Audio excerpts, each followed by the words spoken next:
More shoppers have asked us about electric vehicles, or EVs, in the past year than any year before.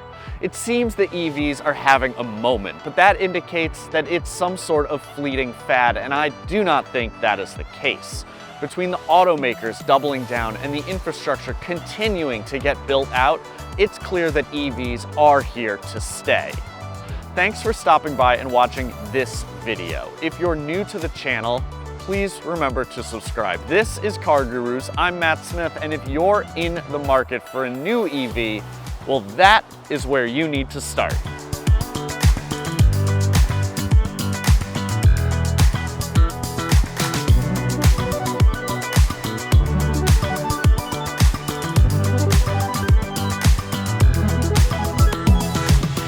It's the 2023 Chevrolet Bolt EUV, and in a world where car prices have gotten a little out of control, this one is a breath of fresh air. The Bolt EUV starts at under $29,000, it qualifies for a federal tax credit, and it has nearly 250 miles of range. Now, if you're thinking about making room in your driveway for a car like this, well, CarGurus can also help you sell your car 100% online. We will source an offer from our network of thousands of dealerships, we'll coordinate getting the car picked up, and we'll get you paid. So, what does 29 grand buy you? Well, no, the Bolt EUV isn't exactly a looker.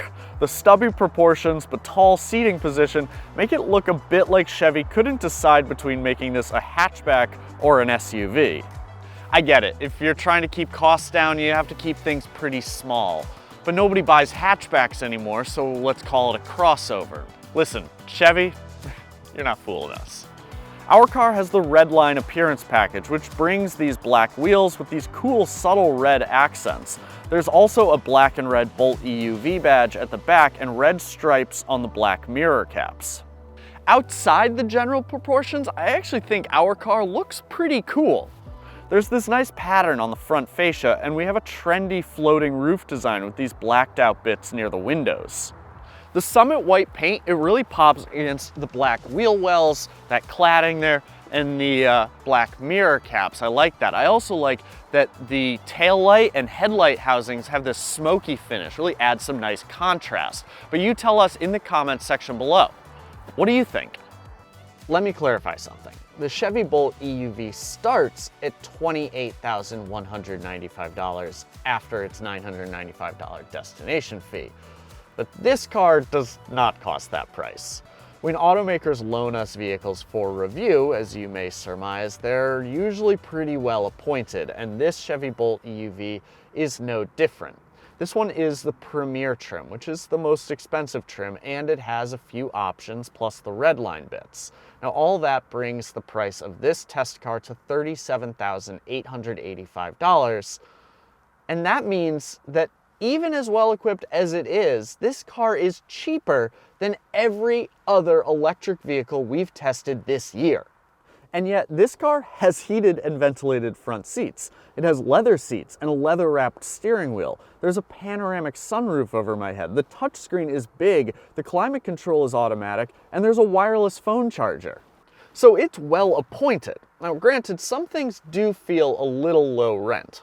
Everything at the hip point and below is basically all plastic. There's piano black trim stretching from the cup holders to the touchscreen, and the instrument panel is tiny.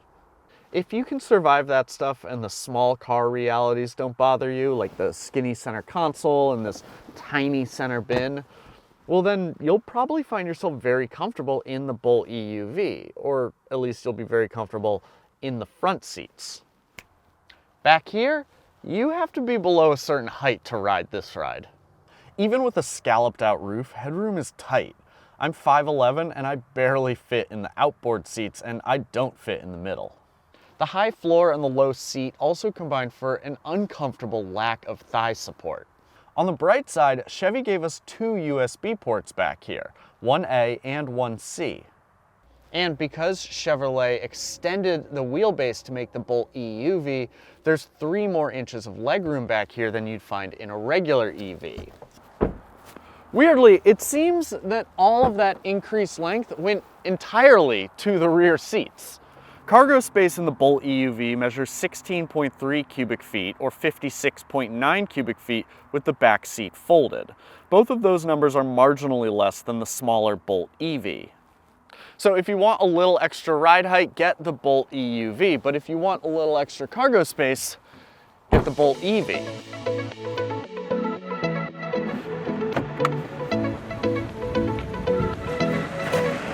The Bolt EUV is a front-wheel drive car with a single electric motor like the Bolt EV. So think of it more as a hatchback than a real crossover.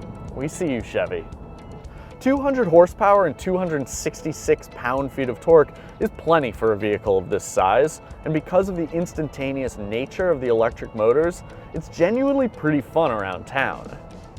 If you're looking for sporty performance though, well, that's where the Bolt EUV's story ends, because this car will definitely understeer if you push it. That's a combination of the low rolling resistance tires and the big heavy battery pack. Similarly, the suspension, you can tell it's trying to smooth out the bumps in the road, but with that big heavy battery, it's a really big job. Now the steering is heavy and not terribly vague, but it doesn't blend well with the really light pedal feel.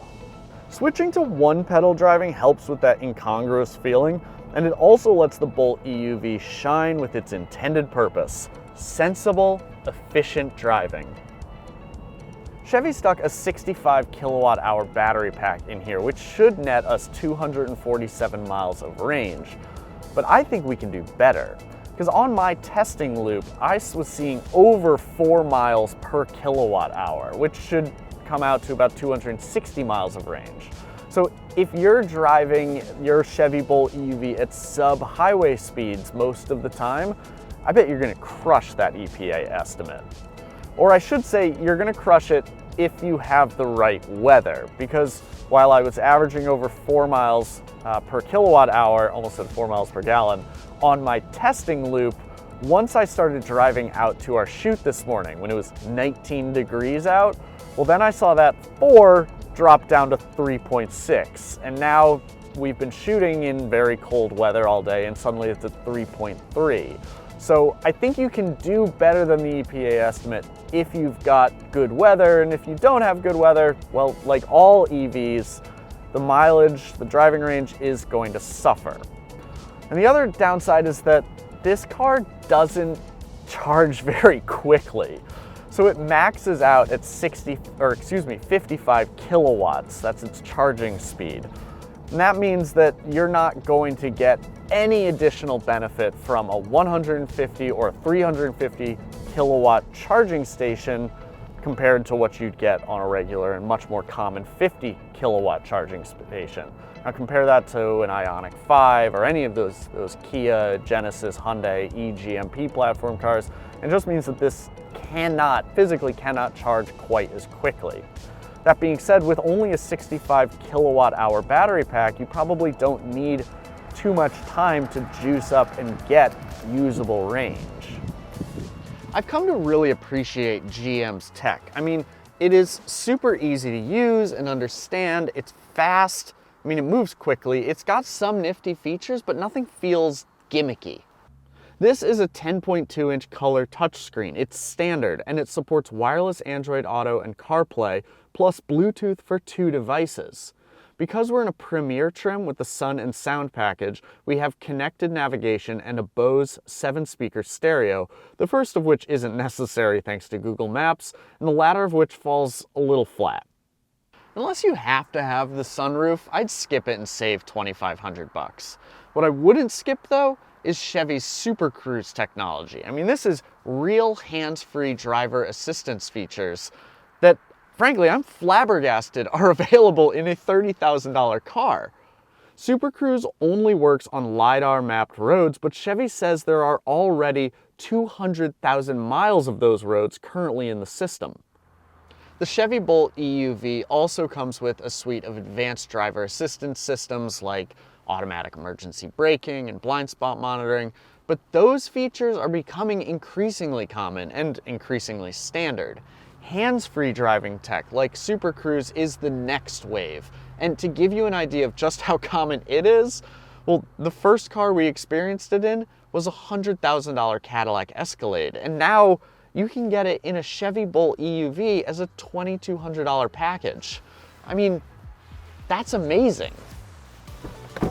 The 2023 Chevy Bolt EUV, like the Chevy Bolt EV, is sensible, efficient, and not at all flashy. This car just doesn't command the headlines like the Hyundai Ioniq or the Ford Mustang Mach-E or the Nissan Ariya will. But let's not take our eye off the ball, because this is a tremendous value. With the new federal EV tax credit legislation, Chevrolet once again does qualify. But the Bolt EUV only qualifies for $3,750 worth of credits, or half of the total amount. That's because the new law stipulates that vehicles be built in North America with North American or free trade partner sourced parts. Now, Chevrolet has the first part covered. This vehicle is built in Lake Orion, Michigan, but it's probably gonna be 2 or 3 years before the company can satisfy the second requirement. Chevy says it wants to make an EV for everyone, and yeah, that's a nice sentiment, sure. But what's even nicer is that it looks like Chevy has put its money where its mouth is, because even qualifying for only half of the federal tax credit, the Bolt EUV looks affordable when so many of the competitors just still look a little too pricey. Thanks for watching. For more videos, be sure to subscribe to the CarGurus YouTube channel. If you're in the market for an EV, would you consider one of the Bolts, or are its competitors actually worth the higher price tag? Let us know in the comments section below, and we'll see you next time.